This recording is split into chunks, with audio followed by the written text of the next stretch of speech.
بتقول ايه يا دي حماصه؟ ماتش الاهلي والزمالك اتاجل؟ انت متاكد من الكلام ده؟ ماتش نهائي كاس مصر اللي هيتلعب في السعوديه يتاجل؟ اتاجل ازاي؟ لا ده انا قاعد مستني الماتش ده بفارغ الصبر. انت بتتكلم في ايه؟ لا يا جدع، هو ايه اللي يتاجل؟ لا لا لا مش هينفع، انا مش هسكت على الكلام ده. انا قاعد مستني الماتش ده وبدعي وبقول يا رب الاهلي ياخد البطوله. قاعد مستني اتفرج على احداث القمه، قاعد مستني اشوف كهربا هيجري على انهي لعيب يجيب جون يقول له انا قلت لك ان انت هتسجل، وقاعد مستني خناقه شيكابالا مع جمهور الاهلي طبعا زي كل مره، وقاعد مستني تالق موديست. ما موديست هيتالق في الماتش ده عشان تبقى فاهم، يا موديست يا اسامه ابو علي، اي واحد فيهم ممكن يسجل هاتريك. وخد بقى عندك الكبيره، عارف طاهر محمد طاهر اللي مش عاجبنا خالص؟ لو نزل الماتش ده هيتالق وهيرقص فرقه الزمالك دي 1-1 ويجيب اجوان ويكسر الدنيا. ما السيناريوهات دي معروفه. طب اقول لك على حاجه، انا قاعد لحد دلوقتي مستني الكره اللي هيشوطها زيزو من نص الملعب وتيجي في العارضه، تقوم انت تقول لي الماتش اتاجل؟ لا انا مش هسكت على الكلام ده. ماتش ايه اللي يتاجل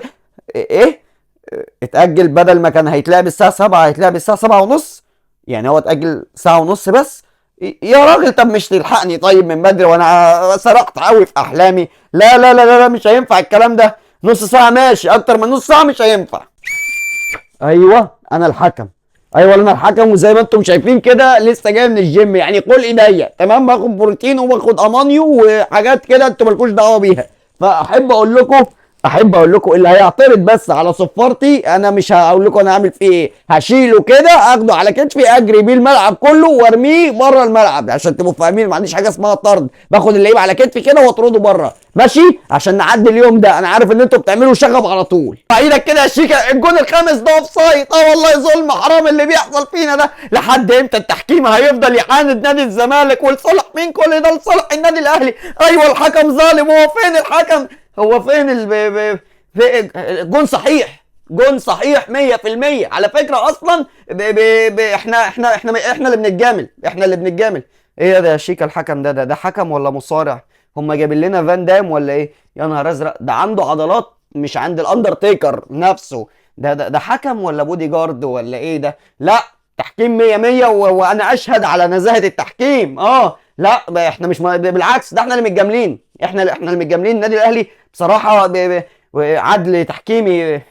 يلا قبل ما يجري ورانا، يلا عشان هو شكله تقريبا عايز يشيلنا يلعب بينا دمبل. خد هنا يا موديست يا ابن الحرام، سجلت؟ يلا مش انا قلت لك هتنزل تجيب جون النهارده؟ صح ولا مش صح؟ عشان تسمع كلام عمك كهروب. تعالى بقى نحتفل سوا، نعمل ايه؟ ني اصل انت مش فاهم حاجه، انا دفعت لهم الغرامه ودفعت كل اللي ورايا واللي قدامي ومضيت على نفسي كمبيالات، فلازم طبعا ايه ربنا يكرمني في الماتش. قلت لك يلا انت هتسجل ماشي، عايزين واحد تاني بقى. واحد تاني. امو انت كمان برضو هتنزل هتسجل يا امو، انت كمان هتسجل النهارده باذن الله. مين تاني؟ مصطفى شوبير هتسجل، اسمع مني. بتقف جون؟ طب هتشوف عمك كهربا لما تنزل تجيب انت الجون السادس هتجري معاه وتحييني. هتسجل ياض انت النهارده انت كمان، يلا.